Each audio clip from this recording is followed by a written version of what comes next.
Coucou, Château Triguedina à Cahors, le terroir, les cépages. Mais là, je suis en train de ciseler des échalotes bio, parce que nous allons réaliser une recette avec ce vin exceptionnel de Cahors, avec ce cépage qu'est le Malbec, ce terroir, et puis bien entendu le pape du Cahors, Jean-Luc Baldès. Eh bien, il faut ciseler des échalotes pour faire des œufs en meurette et préparer la sauce. Donc ici j'ai du beurre, tout simplement, du beurre traditionnel. Alors j'ai pris du beurre au lait cru, et ça c'est important.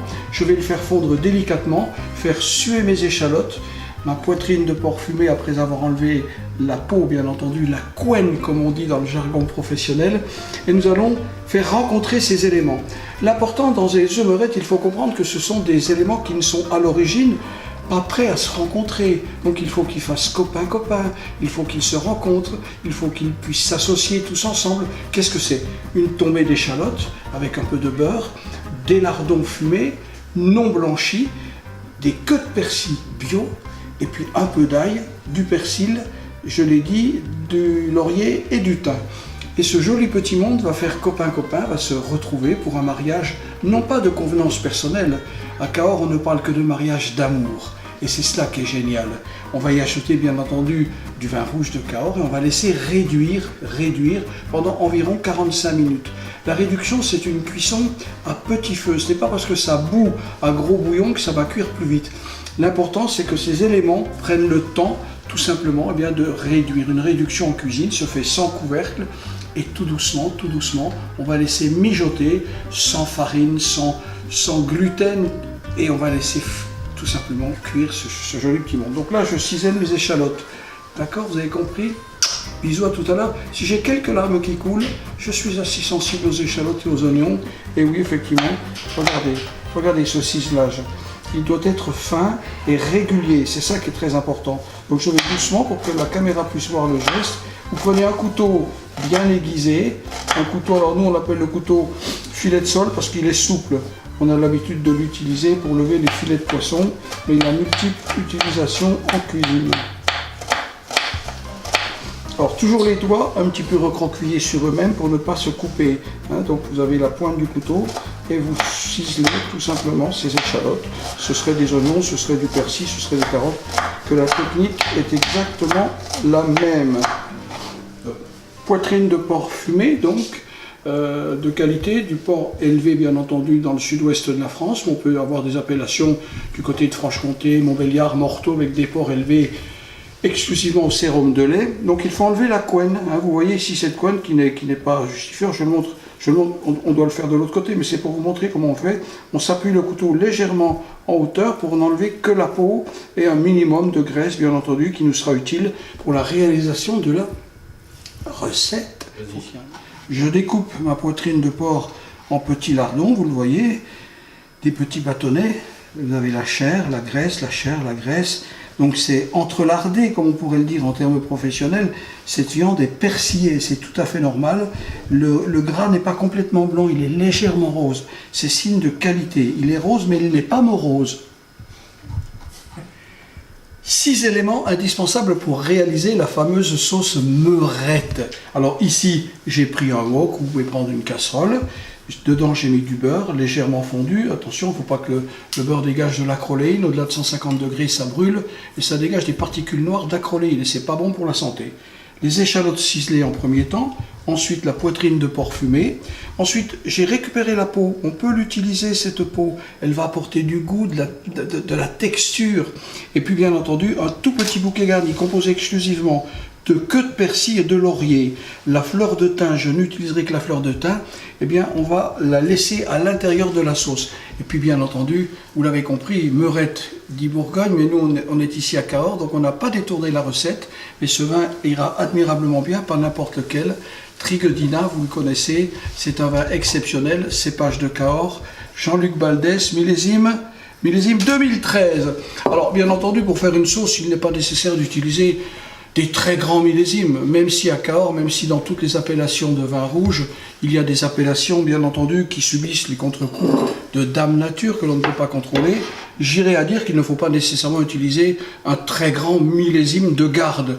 L'important, c'est d'avoir le terroir, le cépage, et bien entendu, la vinification qui va bien avec. Donc, j'ai allumé ici ma plaque à induction. Je la positionne sur la position 4 ou 5. Alors, ça dépend de la puissance de votre plaque. Vous mettez dans un premier temps les échalotes que vous allez faire suer sans coloration. Je dis bien suer. Et j'ai bien dit du beurre. Je n'ai pas dit de l'huile. Désolé, on n'est pas dans le film de la cuisine au beurre ou de la cuisine à l'huile. Ici, tout simplement, un peu de beurre, vous le voyez, ça va chanter. Il faut remuer de temps en temps, il faut que ces échalotes, eh bien, tout simplement se réduisent.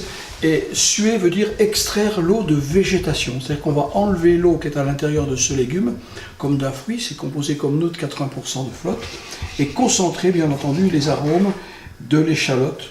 On pourrait éventuellement, si vous le voulez, utiliser de l'oignon à la place. Et la recette ne serait pas la même. Ça serait vraiment un détournement de recette qui viendrait gêner la réalisation. Pourquoi? Parce qu'il y a deux familles d'oignons en France. Il y a les oignons des Cévennes, les oignons de Roscoff, l'oignon rose de Roscoff.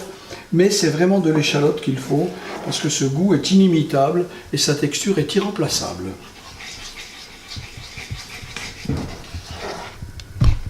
Donc première opération, j'ai mis les échalotes. L'opération qui consiste à faire suer des échalotes, vous le voyez, elles sont en train de mijoter tout doucement et la vapeur qui s'échappe, eh bien c'est de l'eau. Donc c'est de la vapeur d'eau. Donc on va laisser s'échapper cette vapeur d'eau. Avec le beurre, c'est la bonne température. Si j'utilisais de l'huile, ce serait gênant parce que l'huile a un point de fusion qui est beaucoup plus élevé, qui irait jusqu'à 180 degrés. Donc on ne pourrait pas avoir, je dirais, cette cuisson douce. Comme le disait si bien un chanteur qui disait une chanson douce, eh bien c'est exactement pareil pour les échalotes. C'est une cuisson douce que chantait ma maman.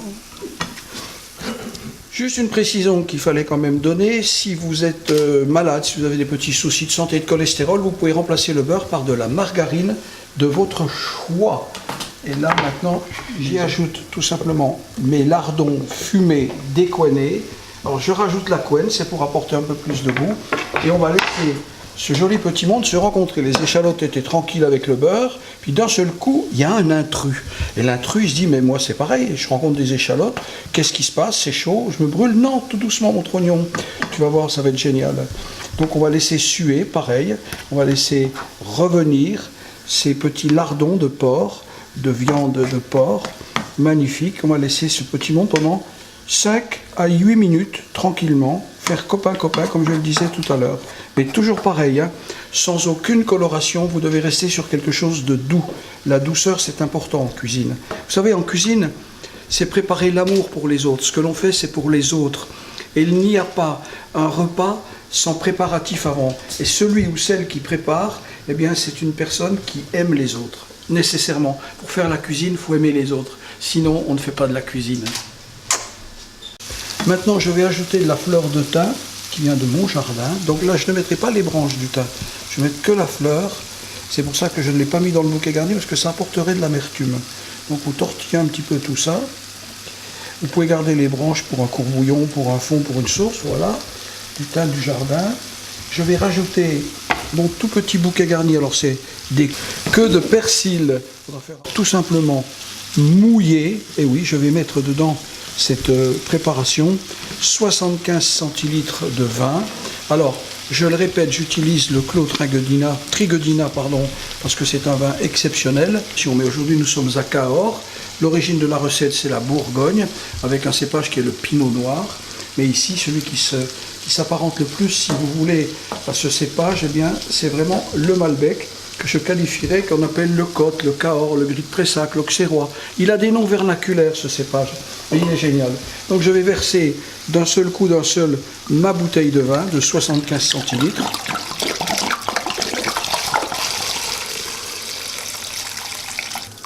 Et voilà. Et maintenant, je ne mets pas de sel. Je ne vais pas saler la préparation parce que la poitrine de porc fumée va m'apporter du sel. Je vais ajouter du poivre et je vais porter ébullition. Donc là, je vais monter ma plaque en température pour qu'il y ait une ébullition. Et avec mon petit briquet, je vais flamber pour enlever l'alcool. Vous savez que l'alcool s'évapore dans le vin à 78-80 degrés. Il suffit de mettre la flamme et ça va flamber. C'est-à-dire que ce ne sont que les vapeurs qui vont flamber, ce n'est pas le liquide lui-même, mais les vapeurs. Donc on reviendra tout à l'heure pour voir le flambage de cette réalisation ô combien simple, mais ô combien bonne, avec des matières d'œuvre de première qualité. Le vin commence à frémir. Là je flambe le vin, vous le voyez, le vin est en train de...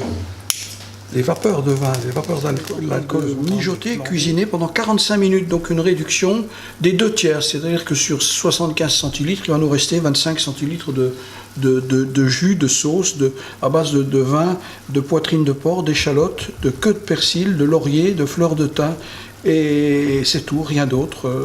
Tout se met en place tranquillement. Voilà, 45 minutes. C'est pas la peine d'aller plus vite. Vous ne gagneriez rien du tout. Tout s'évaporerait, il n'y aurait plus rien du tout. Il faut ces 45 minutes de court frémissement. Et bien entendu, vous n'utilisez pas le couvercle. Hein. Vous laissez évaporer pour qu'il y ait une concentration des arômes et une texture qui va tout doucement se mettre en place. A tout à l'heure, 45 minutes.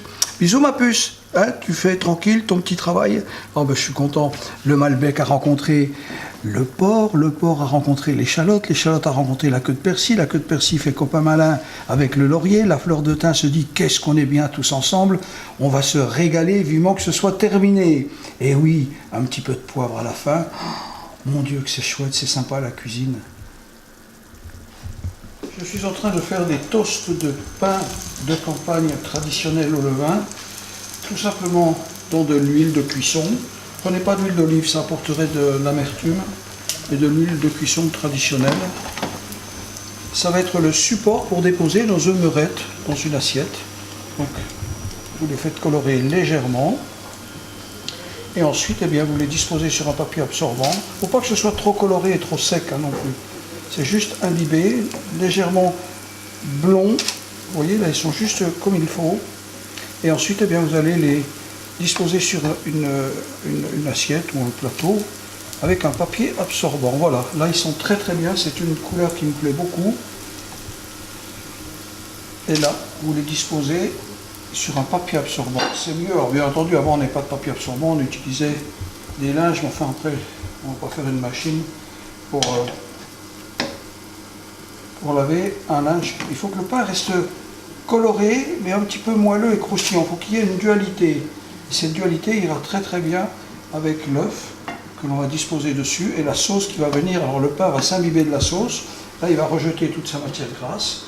Comptez une tranche de pain pour un œuf et la recette dit qu'il faut 2 œufs par personne, donc autant de personnes que vous avez, autant vous multipliez par 2. Voilà, c'est pas plus compliqué. Des toasts de bon pain au levain. Alors je dis du levain parce qu'il faut absolument qu'il y ait ce côté un petit peu acide, ce petit côté acidulé, vous voyez, le pain a absorbé l'huile, je n'ai pas peur d'en remettre. Ne le faites pas dans une friteuse, hein, ce serait trop riche, trop gras. Voilà mes belles petites tranches de pain qui sont en train de se colorer. Faire des jolis petits toasts.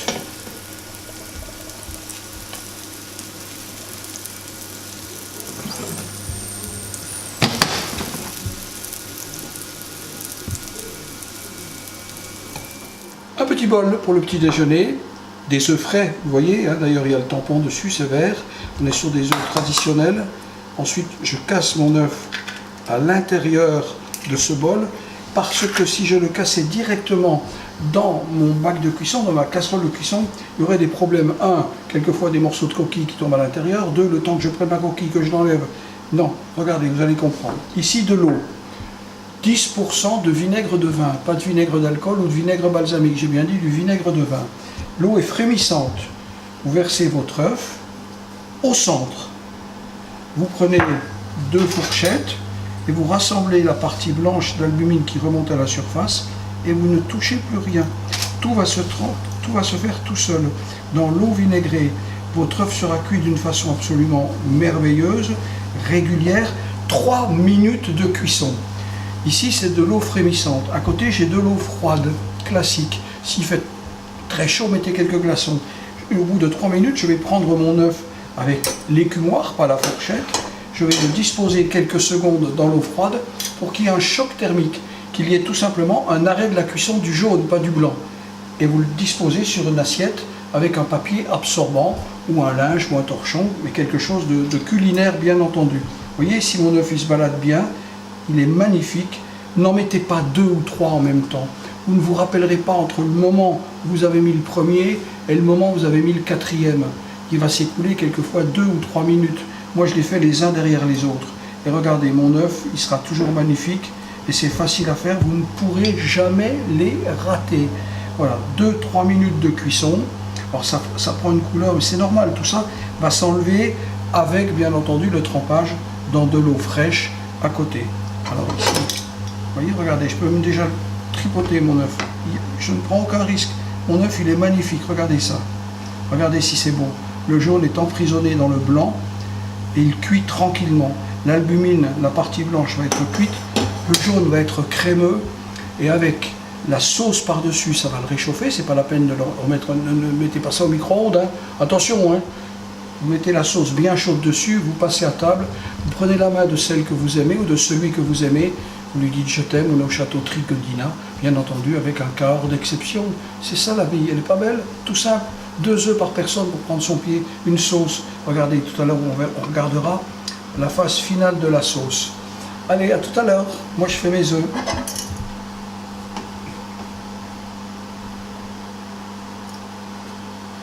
Là je les goûte. Et il rencontre l'eau froide. Et d'un seul coup, il se dit, tiens, j'ai frais. Et voilà. Et l'œuf est absolument génial.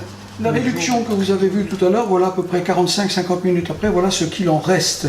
Les 2/3 se sont évaporés. Vous rajoutez dedans 150 g de beurre sans sel, toujours sans sel, du beurre doux. Alors l'idéal, c'est d'avoir du beurre AOP de Bresse. Et vous laissez tourner tout doucement cette sauce avec un petit peu de beurre, sans farine, sans rien du tout, et vous allez pouvoir la servir directement sur les œufs. Elle va venir napper les œufs. Vous baissez la cuisson, bien entendu, au minimum. Il ne faut plus d'ébullition. Là, je la remue tranquillement. Vous voyez, elle commence à épaissir un petit peu. Le beurre est en train de se mélanger. On va obtenir une sauce absolument magnifique et merveilleuse.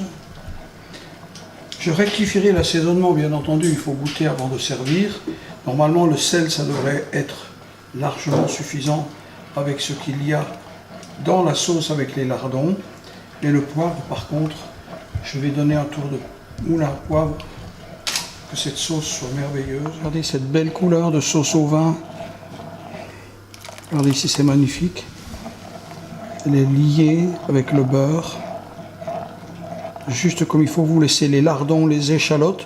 J'ai retiré le bouquet garni et les petits morceaux de lard que j'avais laissé, de la peau que j'avais laissé dedans.